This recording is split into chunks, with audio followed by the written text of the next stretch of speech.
aad baan ugu faraxsanahay hablaha kelmadda aan sida gaarka u leeyahay waxa weeyaan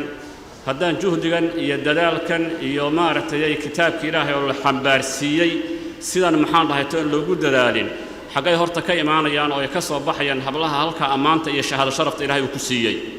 Ilaahay baa xuquuqdina ilaaliyay Ilaahay subhanahu wa ta'ala ku kalsoonaada kalaamkiisa aad xambaarteen Ilaahay subhanahu wa ta'ala uga baqa gabdhaheena takriimka la karaameynayana quraankaana bareen wax meel kale ay nalooga keenaya ma aha rag iyo haweenkana sida ay u dhigayaan dadka aan muslimka ahayn ma aha laba group oo kubad wada ciyaaraysa oo midba midka kale inuu ka guuleysto uu raadinayo ma aha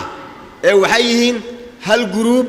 oo hal dhinac ka soo wada jeeda oo hal ujeedo oo Ilaahay cibaadadiisa wada xaqiijinaya gabdhaha inkastoo xifdiga quraanka iyo tasxiixiisa oo carabka la toosiyo oo yahay arrin aad iyo aad boqol muhiim ah haddana xil kale ayaa gabdhaha sii fuushan xil kale ayaa saaran oo la rabo inay gutaan munaasabadu waxa ka qayb galay tartanka wareegii koobaad 87 arday waxa ku soo guuleystay 30 arday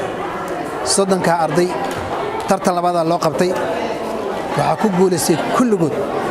kulligood way guuleysteen laakiin awaalmarnadu waxa la siinayay kaliya 10 ka hore awaalmarnada qaaliga 10 ka hore la siinayay kaliya munaasabadan loogu talagalay gabdhaha tartanka quraan xifdiska waxa qabatay mu'assasat al-iqraa lidiraasat al-quraaniyah